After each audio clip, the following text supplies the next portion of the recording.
اے اہل اسلام، اب اللہ اور اس کے رسول کی طرف سے ان مشرکوں سے جن سے تم نے عہد کر رکھا تھا بیزاری اور جنگ کی تیاری ہے۔ سو مشرکو، تم زمین میں 4 مہینے چل پھر لو اور جان رکھو کہ تم اللہ کو عاجز نہ کر سکو گے، اور یہ بھی کہ اللہ کافروں کو رسوا کرنے والا ہے۔ اور حج اکبر کے دن اللہ اور اس کے رسول کی طرف سے لوگوں کو آگاہ کیا جاتا ہے کہ اللہ مشرکوں سے بیزار ہے اور اس کا رسول بھی۔ اب اگر تم توبہ کر لو تو تمہارے حق میں بہتر ہے، اور اگر نہ مانو تو جان رکھو کہ تم اللہ کو ہرا نہیں سکو گے۔ اور اے پیغمبر، کافروں کو دکھ دینے والے عذاب کی خبر سنا دو۔ البتہ جن مشرکوں کے ساتھ تم نے عہد کیا ہو اور انہوں نے تمہارا کسی طرح کا قصور نہ کیا ہو اور نہ تمہارے مقابلے میں کسی کی مدد کی ہو، تو جس مدت تک ان کے ساتھ عہد کیا ہو اسے پورا کرو، کہ اللہ پرہیزگاروں کو دوست رکھتا ہے۔ پس جب عزت کے مہینے گزر جائیں تو مشرکوں کو جہاں پاؤ قتل کر دو، اور ان کو پکڑ لو اور گھیر لو، اور ہر گھات کی جگہ ان کی طاق میں بیٹھے رہو۔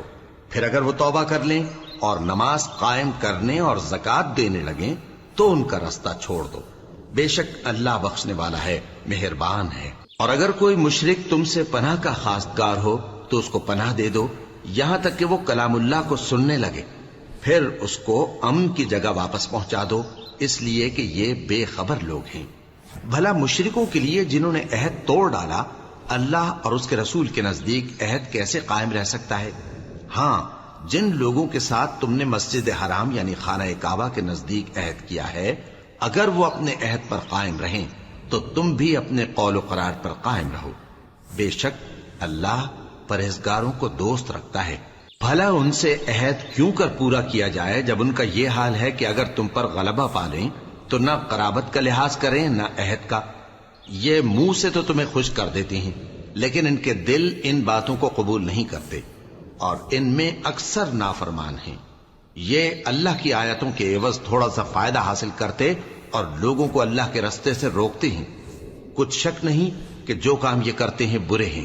یہ لوگ کسی مومن کے حق میں نہ تو رشتہ داری کا پاس کرتے ہیں نہ عہد کا، اور یہ حد سے تجاوز کرنے والے ہیں۔ اب اگر یہ توبہ کر لیں اور نماز پڑھنے اور زکوٰۃ دینے لگیں تو دین میں تمہارے بھائی ہیں، اور سمجھنے والے لوگوں کے لیے ہم اپنی آیتیں کھول کھول کر بیان کرتے ہیں۔ اور اگر عہد کرنے کے بعد اپنی قسموں کو توڑ ڈالیں اور تمہارے دین میں تانا زنی کرنے لگے تو ان کفر کے پیشواؤں سے جنگ کرو، ان کی قسموں کا کچھ اعتبار نہیں ہے، عجب نہیں کہ اپنی حرکات سے باز آ جائیں۔ بھلا تم ایسے لوگوں سے کیوں نہ لڑو جنہوں نے اپنی قسموں کو توڑ ڈالا اور پیغمبر کو وطن سے نکالنے کا ارادہ کر لیا، اور انہوں نے تم سے عہد شکنی کی ابتدا کی۔ کیا تم ایسے لوگوں سے ڈرتے ہو؟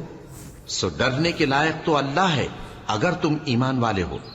ان سے خوب لڑو، اللہ ان کو تمہارے ہاتھوں سے عذاب میں ڈالے گا اور انہیں رسوا کرے گا، اور تم کو ان پر غلبہ دے گا، اور مومن لوگوں کے سینوں کو شفا بخشے گا، اور ان کے دلوں سے غصہ دور کرے گا، اور اللہ جس پر چاہے گا توجہ فرمائے گا، اور اللہ سب کچھ جانتا ہے، حکمت والا ہے۔ کیا تم لوگ یہ خیال کرتے ہو کہ بے آزمائش چھوڑ دیے جاؤ گے؟ اور ابھی تو اللہ نے تم میں سے ایسے لوگوں کو پرکھا ہی نہیں جنہوں نے جہاد کیا، اور اللہ اور اس کے رسول اور مومنوں کے سوا کسی کو دلی دوست نہیں بنایا، اور اللہ تمہارے سب کاموں سے واقف ہے۔ مشرکوں کا کام نہیں کہ اللہ کی مسجدوں کو آباد کریں جبکہ وہ اپنے آپ پر کفر کی گواہی دے رہی ہوں۔